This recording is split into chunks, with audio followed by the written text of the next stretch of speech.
एक शादी में मैं एक लड़की से मिला, उससे दोस्ती भी हुई, पर मैं उससे प्यार का इजहार ना कर सका। फिर कई साल बाद मैंने उसी लड़की को मिला। मेरा नाम जयदीप है। मेरी उम्र 22 वर्ष है। मैं बनारस का रहने वाला हूँ।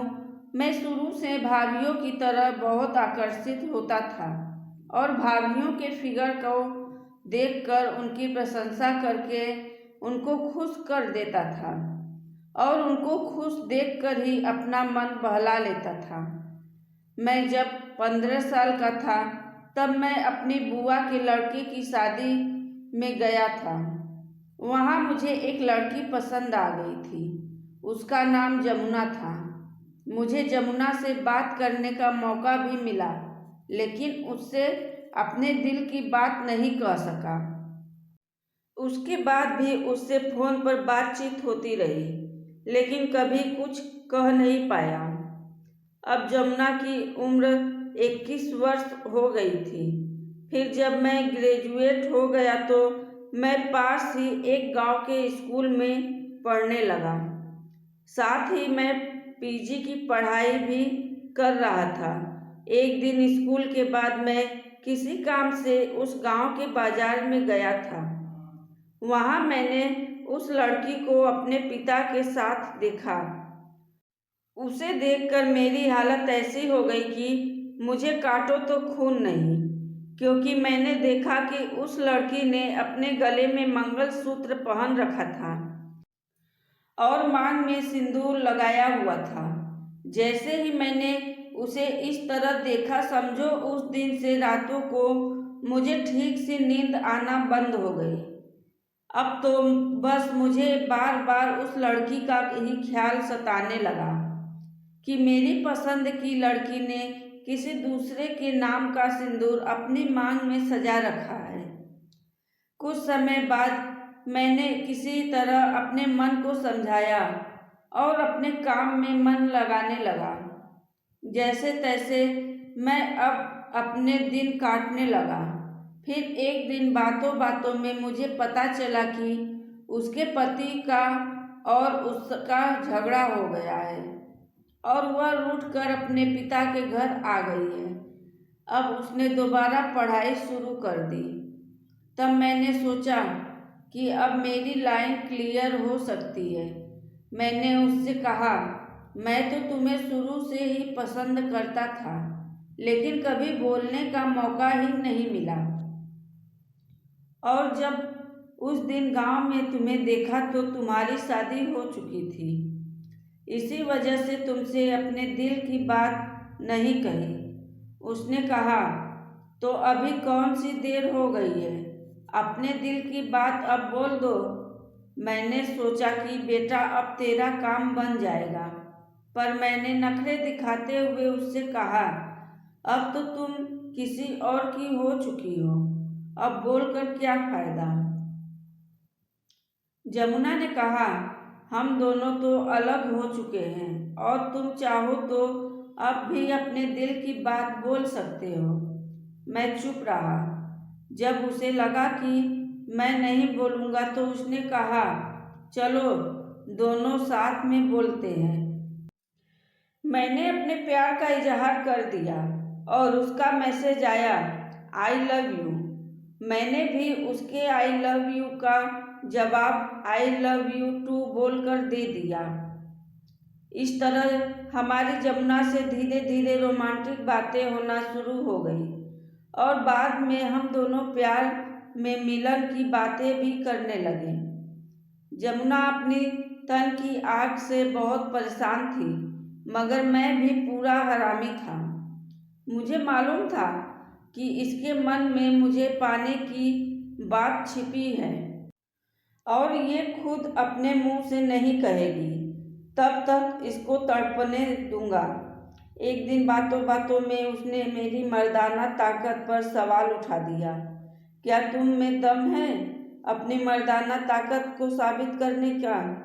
मैंने उससे बोला, किसी दिन मिलो तो सब बता दूंगा। उसने कहा, हाँ, तुम जब चाहोगे मैं तुम्हारे साथ आ जाऊंगी।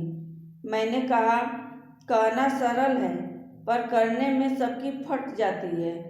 जमुना एक पल को तो चुप रही, फिर धीरे से बोली, क्यों, तुम्हारा क्या कभी मन नहीं करता?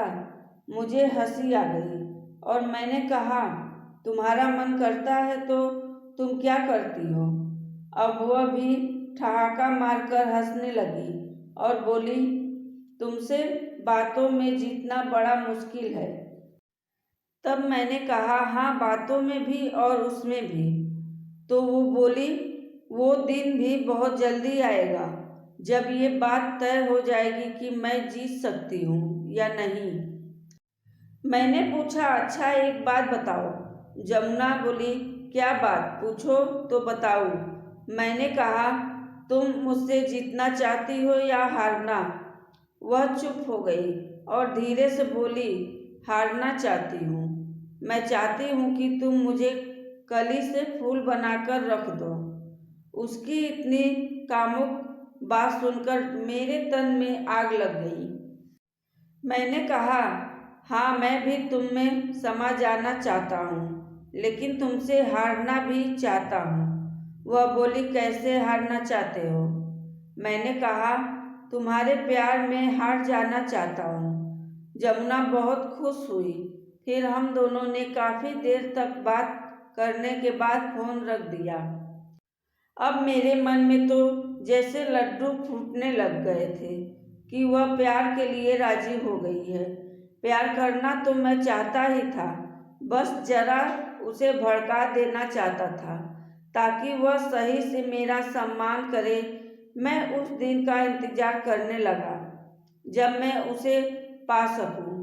किसी तरह बातें करते हुए हम दोनों को लगभग 15 दिन हो गए थे। मेरे पीजी के एग्ज़ाम आ गए थे, उसके भी पेपर उन्हीं दिनों में थे।